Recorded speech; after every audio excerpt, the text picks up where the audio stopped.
Rahayu sedulur YTN Tanjung. Coba saya tanya dengan jujur, tapi jangan buru-buru marah dulu ya. Kita ini rajin sembahyang, rajin ngaji, rajin ikut pengajian. Tapi kok rasanya dunia ini tetap saja makin rusak, makin banyak orang jahat, makin banyak yang tega nyakiti sesama?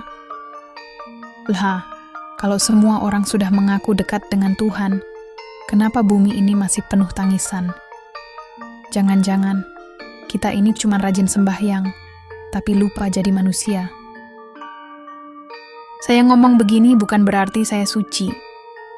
Saya juga masih belajar, masih sering khilaf. Tapi kadang saya lihat kelakuan orang zaman sekarang itu aneh. Ada yang sholatnya nggak pernah bolong, tapi marahnya tiap hari. Ada yang puasa sebulan penuh, tapi mulutnya pedas terus kayak sambal ulek. Ada yang teriak astagfirullah kalau lihat orang berbuat dosa, tapi dirinya sendiri sibuk ngintip dosa orang lain. Loh, terus bedanya apa sama orang yang nggak sembahyang tapi hatinya lembut dan nggak suka nyakitin? Hehehe. Ini loh yang sering saya pikir. Jangan-jangan yang disebut ibadah itu bukan cuma soal gerakan badan, tapi gerakan hati. Karena kalau sembahyangmu bikin kamu makin sombong, makin suka menghakimi, mungkin yang kau sembah bukan Gusti, tapi egomu sendiri. Orang Jawa dulu punya pitutur, sembah tanpa rasa, iku mung kaya mait disinggahake nyawa. Artinya, ibadah tanpa rasa itu seperti tubuh tanpa jiwa. Gerakannya hidup, tapi hatinya mati. Leluhur kita nggak pernah ngajari untuk pamer sembahyang. Mereka ngajari sembah rasa, bukan cuma sembah laku. Mereka tahu, Gusti itu maha halus. Nggak butuh suara keras, nggak butuh baju seragam, nggak butuh mikrofon besar. Yang dibutuhkan cuma satu, ketulusan hati. Tapi sekarang, banyak yang sembahyang tapi lupa adab. Di tempat ibadah suaranya khusyuk, tapi di jalan rebutan hak orang. Di rumah ngaji keras-keras, tapi sama istri galaknya minta ampun. Sama tetangga, kalau bukan satu golongan, langsung dicuekin. Saya kadang ketawa miris. Bukan mengejek, tapi ya, gimana ya? Rasanya lucu tapi sedih. Kita ini bangsa yang katanya beragama, tapi mudah sekali marah demi agama. Padahal Gusti yang Maha Suci itu nggak pernah marah, hanya karena ada orang berbeda cara sembahnya. Yang penting hatinya jujur, lakunya baik, tidak menindas, tidak serakah. Itu saja sudah cukup membuat langit tersenyum. Tapi sekarang, banyak yang berlomba jadi penjaga surga, yang tugasnya bukan menanam kebaikan, tapi menutup pintu bagi orang lain. Yang lucunya, kadang yang paling keras teriak, kafir, justru belum pernah kenal diri sendiri. Padahal dalam ajaran Jawa, sopo ngerti marang awake dewe, iku ngerti marang Gustine. Barang siapa mengenal dirinya, ia mengenal Tuhannya. Lah, gimana mau kenal Gusti? Kalau diri sendiri aja belum sempat diajak ngobrol. Coba, lihat kehidupan sehari-hari. Ada orang yang tiap pagi ke pasar, jual sayur, tapi kalau ada yang lapar, dia kasih gratis. Dia nggak hafal ayat, nggak ngerti tafsir, tapi dalam hatinya penuh kasih dan empati. Nah, orang kayak gini menurut saya, justru lebih dekat pada Gusti daripada orang yang setiap hari berdebat di medsos tentang siapa yang paling benar. Karena Gusti itu bukan hakim yang nunggu di atas awan, tapi napas yang kita hirup, hati yang kita pakai untuk mencintai. Saya sering mikir, mungkin Gusti sekarang lagi duduk sambil geleng-geleng kepala, melihat manusia berantem pakai namanya. Satu golongan merasa paling benar, yang lain dianggap sesat. Padahal, kalau Gusti itu kasih, harusnya semua makhluk berhak merasakannya. Lah, kalau kasih sayangmu cuma buat golonganmu sendiri, Itu bukan kasih sayang, tapi politik agama. Saya kadang mikir begini, kok bisa ya, manusia itu gampang banget merasa suci, padahal bekas sendalnya aja belum tentu suci dari lumpur. Coba perhatikan aja di sekitar kita. Banyak orang sekarang rajin banget urusan ibadah formal, tapi lupa sama ibadah sosial, ngurus jadwal doa, hafal bacaan, hafal arah kiblat, tapi nggak hafal arah hatinya sendiri. Ada tetangga sakit, malah dibilang kena karma. Ada yang jatuh miskin, dibilang kurang doa. Ada yang hidupnya susah, langsung dicap kurang beriman. Loh, kok gampang banget menilai isi hati orang lain? Padahal isi dompet sendiri aja belum tentu tahu berapa sisa saldonya. Haduh, lucu sih, tapi sangat-sangat ngenes. Leluhur Jawa dulu nggak gitu loh. Mereka ngerti, Gusti itu maha lembut. Makanya mereka hidupnya lembut. Kalau punya tetangga susah, mereka bantu tanpa tanya, kau satu keyakinan atau bukan.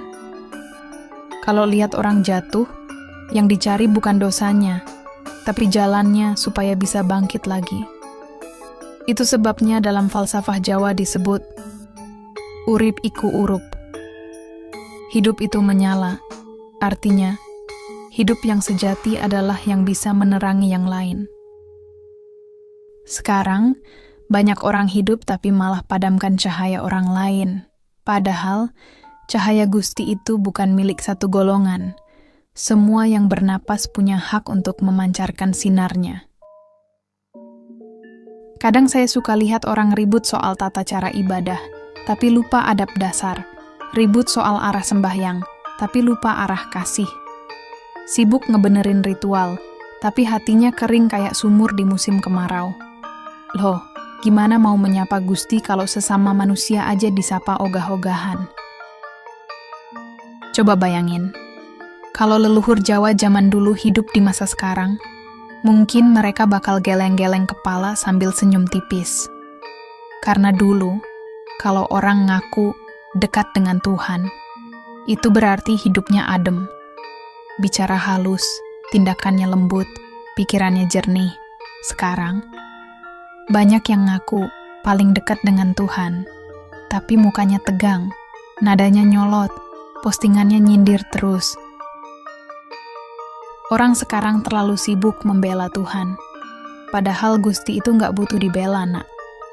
Yang butuh dibela itu sesama manusia yang sedang kesusahan, anak yatim yang lapar, tetangga yang ditimpa musibah, bumi yang digali tanpa ampun. Itu yang harus dibela, karena disitulah letak ibadah sejati, menjaga kehidupan. Kalau kamu bilang cinta Tuhan tapi tega merusak alam, itu sama aja kayak bilang cinta ibu, tapi mukul ibumu sendiri. Gak nyambung, toh? Saya sering mikir, orang sekarang itu banyak yang beribadah kepada simbol, bukan makna. Padahal semua simbol itu cuma jembatan, bukan tujuan akhir. Baju ibadah, tempat suci, arah, bacaan, itu semua alat. Yang dicari seharusnya bukan alatnya, tapi rasa sucinya. Tapi lucunya, makin banyak alat, makin banyak perdebatan. Sampai akhirnya orang lupa makna, bahwa ibadah itu bukan sekadar siapa yang paling benar, tapi siapa yang paling tulus. Dulu di Jawa, orang belajar sembah catur, seperti sembah raga, membersihkan diri lahir, sembah cipta, menjaga pikiran, sembah jiwa, menata rasa, sembah rasa, menyatu dengan kasih semesta. Artinya, sebelum menyembah Gusti, manusia harus jadi manusia dulu.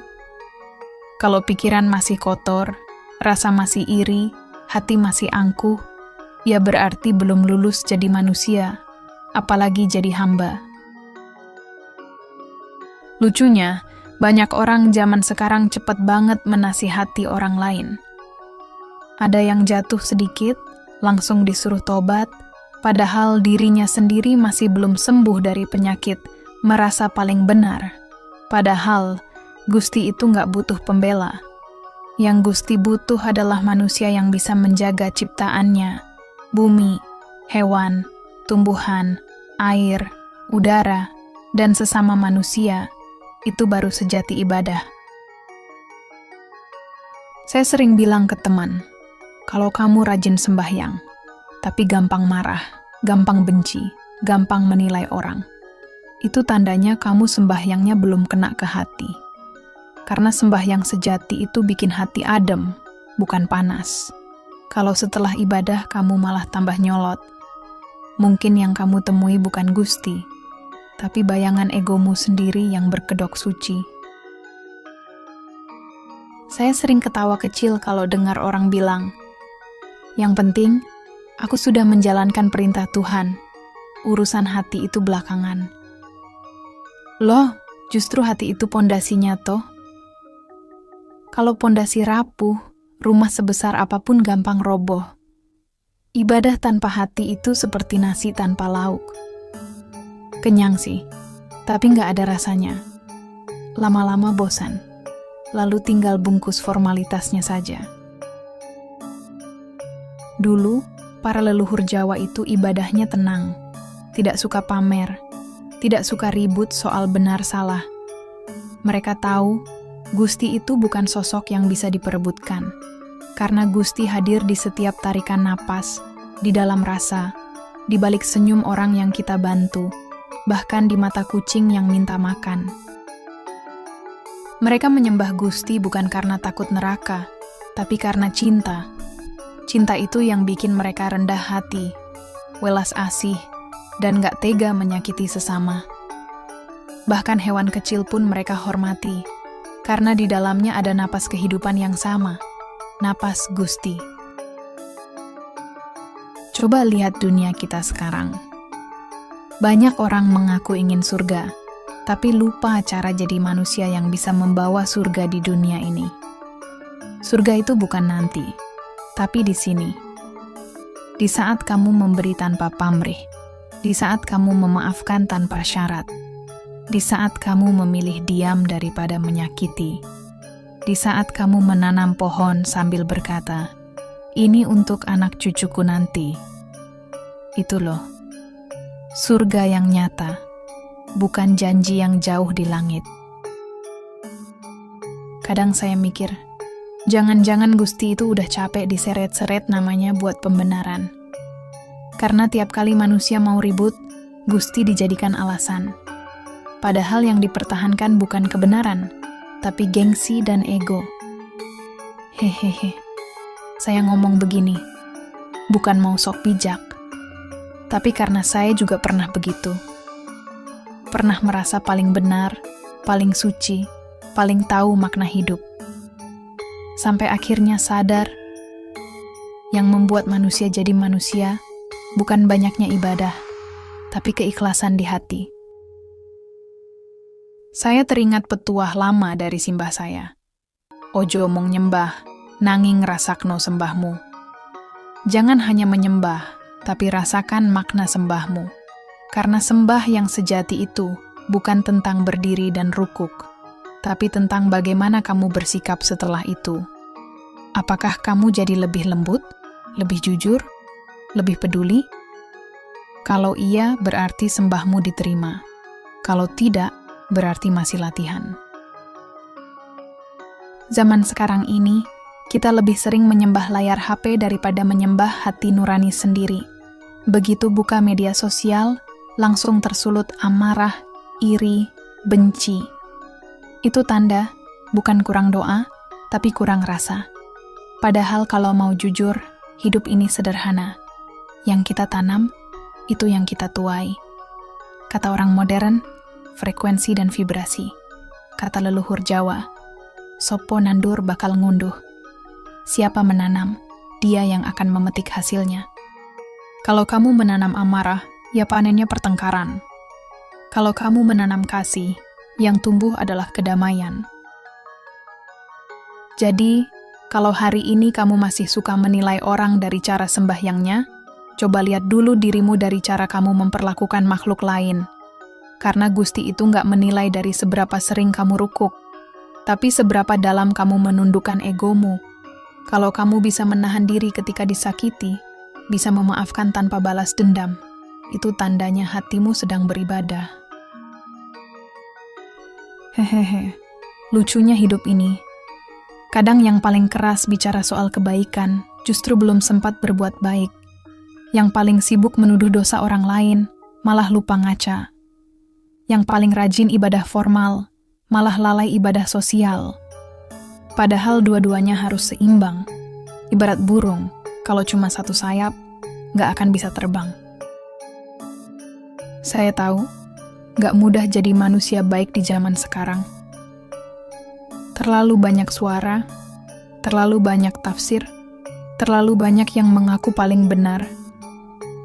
Tapi kalau kamu mau tenang sebentar, diam, tarik napas, rasakan angin yang masuk, disitulah Gusti bicara pelan lewat rasa. Karena angin itu ruh yang sama, yang kita hirup bersama. Manusia, hewan, tumbuhan, semuanya. Maka kalau kita tega menyakiti sesama makhluk, sebenarnya kita sedang menodai napas yang sama.